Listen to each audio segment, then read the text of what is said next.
everyone. I'll be presenting on behalf of Medicine 3. Presenting Mr. S, a 60-year-old businessman from Velo, who presented with the following complaints. Fever for 1 week, which was high-grade intermittent fever associated with chills and rigors. For 1 week prior to presentation, for which he received symptomatic treatment elsewhere. On the day of presentation to CMC, he had a sudden onset inability to move the left upper and lower limb, which he noticed when he woke up at 8 a.m. that morning, slurring of speech for 1 day, and breathing difficulty for 1 day. He was a known patient with a bicuspid aortic valve since 2003. However, he was on conservative management for the same, and his baseline effort tolerance was around 1 kilometers, baseline NYHA 1. He had a recent hospital admission for COVID-19, for which he was admitted elsewhere in September 2020, and it was treated as a moderate illness with IV methylprednisolone. And during that hospital stay, he was on a catheter. On physical examination, he was febrile at presentation. Temperature was 101 degrees. Heart rate was 120 per minute, regular, low volume pulse. BP was 100 by 70 in the right arm in the supine position. Respiratory rate was 30 per minute. All peripheral pulses were palpable. JVP was not elevated.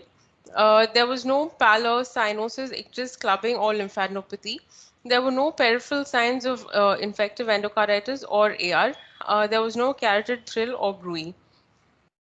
CVS examination on inspection, there was no precordial bulge or visible pulsations. The apex was felt in the left fifth intercostal space, 1 centimeter lateral to the midclavicular line, which was heaving in nature. The trob space was resonant on percussion.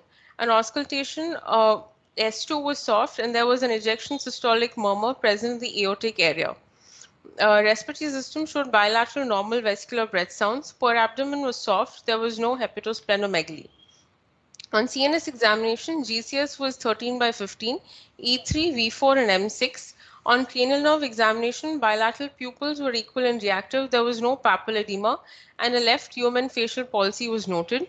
Motor examination showed decreased tone in the left upper and lower limbs, with zero power in the left upper and lower limbs, and deep tendons were exaggerated on the left with an extensor plantar response on the left side. The sensory and cerebellar signs were not assessed. There was no neck stiffness. So summarizing, he's a 60-year-old gentleman with a bicuspid aortic valve who presented with 1 week history of fever followed by sudden onset left-sided hemiplegia and left human facial palsy. So clinical diagnosis was that of a valvular heart disease with an aortic stenosis, a probable IE in view of the presentation of fever.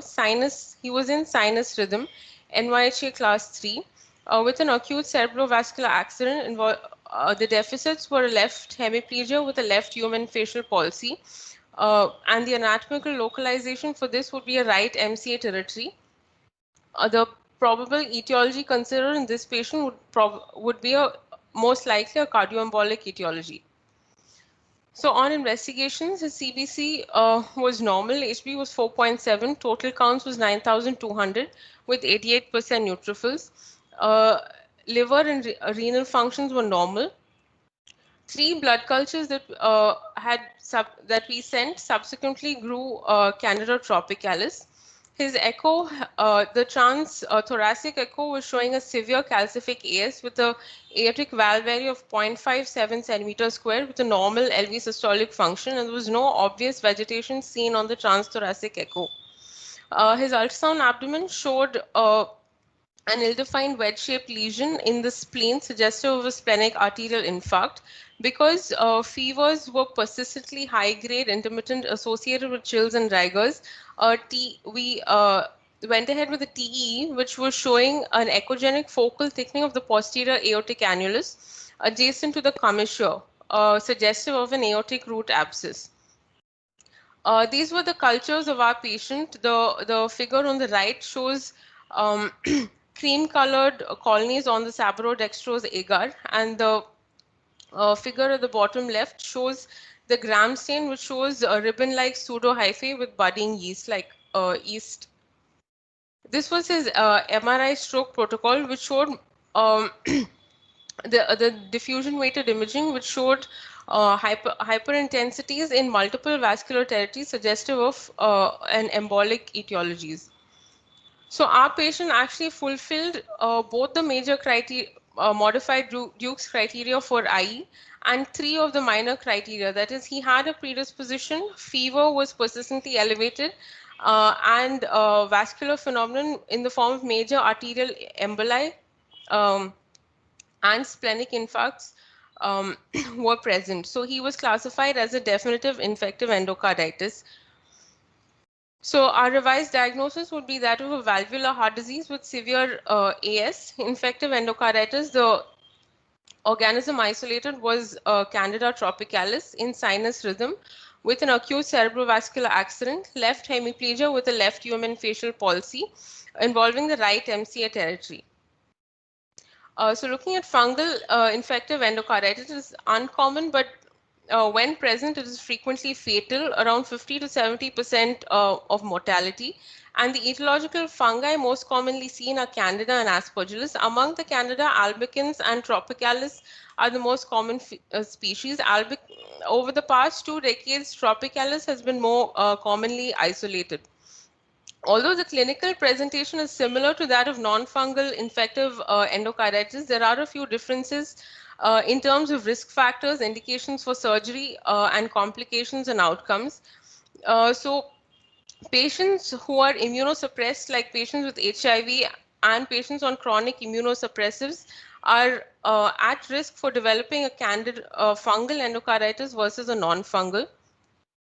And also patients who have history of who have had a short-term indwelling catheter or a previous IE, especially a previous healthcare, if they have been admitted in a healthcare setting previously, they are they're at higher risk for developing a fungal IE. They also differ in terms of indications for cardiac surgery, where embolic phenomenon, myocardial abscesses and persistent positive blood cultures that are higher are seen more in the fungal group. Also, the outcomes are significantly poorer in the fungal IE group. So the IDSA guidelines for a native valve candidal endocarditis are initial therapy with liposomal ampho-B, with or without flucytosine, or a high-dose echinocandin. And once the patient has been clinically stable and has documented negative cultures, the antifungal therapy can be changed to fluconazole. The indications for surgery in these patients are the endocarditis causing a heart failure, uncontrolled infection, like a locally uncontrolled infection like an abscess, which our patient had, or persistently positive blood cultures for more than 5 to 7 days, and embolic phenomenon. So our patient was started on liposomal amphotericin B after positive blood cultures. However, on day 7 of hospital stay, he developed an SVT precipitating an acute decompensated heart failure. The SVT was reverted with adenosine. However, he required intubation in view of the acute type 1 respiratory failure. Subsequently, he developed a shock, which was multifactorial here, septic and cardiogenic shock requiring vasopressor support. Our patient actually had indications for surgery and their heart failure, persistently positive blood cultures, even more than 7 days, and a locally uncontrolled infection, that is the demonstration of an aortic root abscess, along with embolic phenomenon involving major vascular territories. However, while planning for the surgery, subsequent MRI showed acute to subacute hemorrhagic embolic infarcts, making surgery and benefit from the surgery also unfavorable. Hence, this was discussed with the family and withdrawal of supports was done. So learning points from our patient was that of a high clinical suspicion of IE in a patient with underlying valve abnormality presenting with fever. Fungal etiology should be suspected in immunocompromised patients. Short-term indwelling catheter catheters and healthcare associated infections. And we also looked at the challenges in treatment of fungal endocarditis because of the higher rates of embolic phenomenon and abscess formation. Thank you, Jennifer. I think you just about made it in time. Thanks for that detailed presentation. You had said that where did you localize this lesion clinically? You said MCA territory, but what was your anatomical localization for this patient? It was a cortical infarct. Why do you say cortical? He had sensorium was sensorium was low at presentation. GCS was 13/15 at presentation. And the hemiplegia was very dense, so it must Was 13/15 does it really explain that? Anyhow, that is left to discuss on another day. I think we are running out of time. Do any faculty have any comments?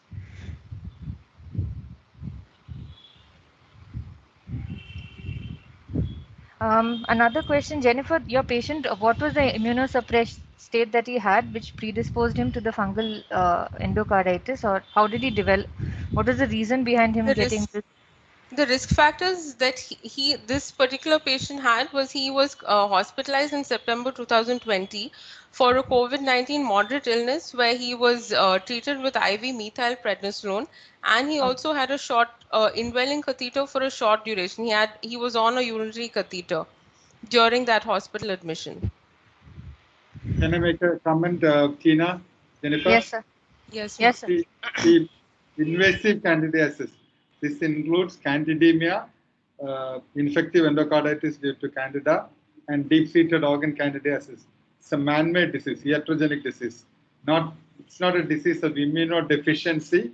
It's either because of a vascular catheter which has not been properly maintained, or severe mucositis and neutropenia when there is a translocation of gut.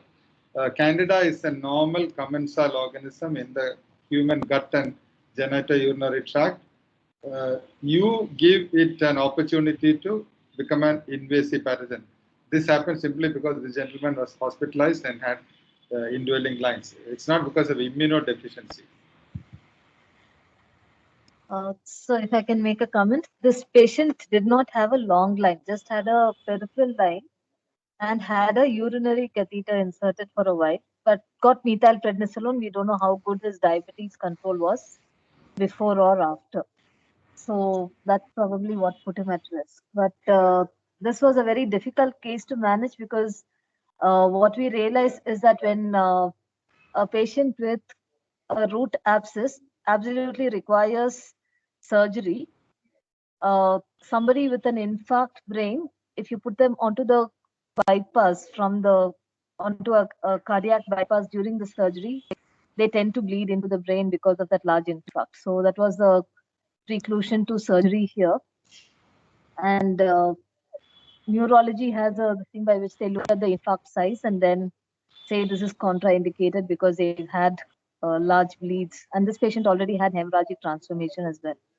So we could not proceed with the surgery for this patient, and patient succumbed to the illness. Thank you, Dr. OC. Thank you, Sudha ma'am. Thank you, Jennifer. We'll go on to the next case for the day from Medicine 4. All That Bloats Is Not Gas by Christianis.